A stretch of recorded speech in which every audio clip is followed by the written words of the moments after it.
जय श्री राम। जय हनुमान। लंका में सीता की खोज करते करते हनुमान अत्यंत दुखी हो गए, लेकिन उन्होंने हिम्मत नहीं हारी। वे सीता को खोजने के अपने निर्णय पर अडिग रहे। उन्होंने प्रण लिया कि जब तक मैं राम पत्नी सीता का दर्शन न कर लूँगा, तब तक इस लंकापुरी में बार बार उनकी खोज करता रहूँगा। हनुमान की नज़र अशोक वाटिका पर पड़ी, जो अब तक उनकी नज़रों से ओझल थी। उस वाटिका के भीतर अनेक प्रकार के विशाल वृक्ष थे। उन्होंने विचार किया कि मैंने अभी तक इस वाटिका में प्रवेश नहीं किया है। अब मैं इसी के अंदर जाकर सीता जी को ढूंढता हूँ। अशोक वाटिका चारों ओर से बड़े बड़े और ऊंचे ऊंचे वृक्षों से घिरी हुई थी। उसके चारों तरफ 4 दीवारियां थीं। हनुमान उसकी 4 दीवारी पर चढ़ गए। वहीं बैठकर उन्होंने देखा कि वहाँ अनेक प्रकार के वृक्ष और फूलों से सज्जित एक फूल वाटिका है। हनुमान उस फूल वाटिका में कूद पड़े। पूरी वाटिका स्वर्ण से निर्मित रत्न की तरह चमक रही थी। हंस और सारस वहाँ की शोभा बढ़ा रहे थे। कुछ समय बाद हनुमान ने वहाँ एक बहुत बड़ा अशोक का वृक्ष देखा, जो बड़ी बड़ी लताओं से घिरा हुआ था। हनुमान जी उस अशोक के वृक्ष पर यह सोचकर चढ़ गए कि मैं यहीं से सीता को देखूंगा। उस अशोक वाटिका में वानर शिरोमणि हनुमान ने थोड़ी ही दूर पर एक गोलाकार ऊंचा 1000 खंभों वाला प्रासाद देखा, जो कैलाश पर्वत के समान श्वेत वर्ण का था।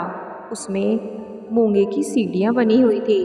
उनकी दृष्टि वहां एक सुंदर स्त्री पर पड़ी, जो मलिन वस्त्र धारण किए हुए राक्षसियों से घिरी हुई बैठी थी। वह शोक से पीड़ित, दुख से संतप्त और सर्वथा क्षीण काय हो रही थी। उपवास से दुर्बल हुई उस दुखिया नारी के मुख पर आंसुओं की धारा बह रही थी। हनुमान ने अनुमान लगाया कि हो ना हो यही सीता हैं। इन्हीं के वियोग में राम व्याकुल हो रहे हैं। इन्हीं सीता को पुनः प्राप्त करने के लिए राम जी ने बाली का वध करके सुग्रीव को उनका राजपाट वापस दिलाया था। इन्हीं को खोज पाने के लिए मैंने विशाल सागर को पार कर लंका में प्रवेश किया है। इस अद्भुत सुंदरी को प्राप्त करने के लिए राम जी सागर पर्वतों सहित यदि पूरी धरातल को भी पलट दें तो भी कम है। ऐसी पति परायण साध्वी देवी के सामने तीनों लोकों का राज्य और 14 भुवनों की संपदा भी कम है। आज यह महापतिव्रता राक्षस राज रावण के पंजों में फंसकर कितनी कष्ट भोग रही है। अपने प्राणनाथ के वियोग में सुख के कांटा हो गई है, किंतु उन्होंने अपने सतीत्व पर किसी प्रकार की कोई आँच नहीं आने दी, इसमें संदेह नहीं है। यदि इन्होंने रावण के इस तुच्छ प्रस्ताव को स्वीकार कर लिया होता तो आज इनकी यह दशा नहीं होती।